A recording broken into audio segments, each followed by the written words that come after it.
అనగనగా ఒక పెద్ద మహానగరం. అందులో అత్యంత ప్రసిద్ధి చెందిన లగ్జరీ రెస్టారెంట్ ఉంది. ఆ రెస్టారెంట్ యజమాని అర్జున్.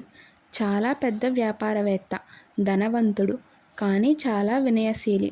కానీ అతను తన స్టాఫ్, కస్టమర్స్తో ఎలా ప్రవర్తిస్తున్నారో తెలుసుకోలేకపోతున్నాడు.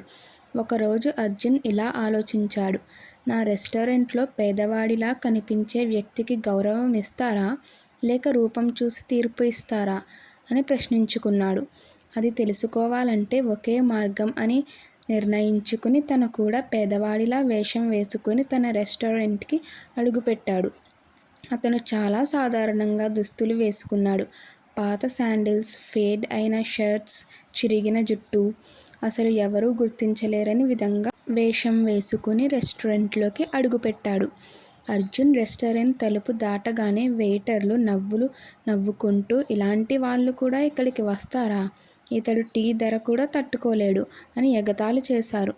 ఎవరూ అతన్ని కూర్చోపెట్టడానికి కూడా ముందుకు రాలేదు. ఒక వెయిటర్ అసహనంతో అన్నాడు, ఏం కావాలి? అప్పుడు అర్జున్ ప్రశాంతంగా, ఒక చిన్న కప్పు టీ కావాలి అని అన్నాడు. అప్పుడు వెయిటర్, ఇది చిన్న హోటల్ కాదు, ఇది పెద్ద రెస్టారెంట్, ఇక్కడ 60 రూపాయలు ఉంటుంది టీ అని చెప్పాడు. అప్పుడు అర్జున్ చిరునవ్వుతో, నాకు తెలుసు, ఇవ్వండి అని అన్నాడు. అప్పుడు వెయిటర్ ఇష్టం లేకపోయినా టీ తెచ్చి ఇచ్చాడు. అతను ప్రశాంతంగా టీ తాగి బిల్లు తీసుకుని 500 నోటు ఇచ్చాడు. వెయిటర్ ఒక్కసారిగా ఆశ్చర్యపోయాడు. అప్పుడు అసలు సత్యం బయటపడింది. అర్జున్ బిల్ కౌంటర్ దగ్గరకు వెళ్ళి చిన్న కవర్ పెట్టి అక్కడి నుంచి వెళ్ళిపోయాడు.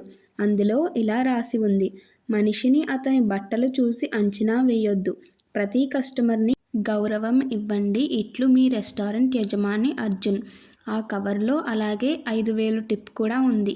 వెయిటర్లు అందరూ కంగారు పడ్డారు. మేనేజర్తో పాటు అందరూ షాక్ అయ్యారు. అతడు వెళ్ళిపోగానే వెంటనే అందరికీ తెలిసింది, అరగంట క్రితం పేదవాడిలా కనిపించిన వ్యక్తే ఈ రెస్టారెంట్ యజమాని.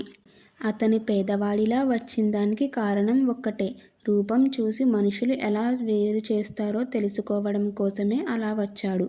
మీలో చాలామంది కస్టమర్లను వాళ్ళ రూపం చూసి అంచనా వేస్తున్నారు. అది నా రెస్టారెంట్లో అనుమతించబడదు. ఇక్కడికి వచ్చే ప్రతి మనిషి, పేదవాడైనా ధనవంతుడైనా గౌరవానికి అర్హుడు అని చెప్పాడు. అలాగే మన హోటల్లో ఆకలితో వచ్చిన వాళ్ళందరికీ ఫ్రీ మీల్స్ కూడా ఇస్తాము. ₹1 లేకుండా వచ్చినా సరే ఆకలితో వెళ్ళిపోకుండా ఒక్క ఉద్దేశంతోనే ఈ సేవ ప్రారంభించడం అయినది.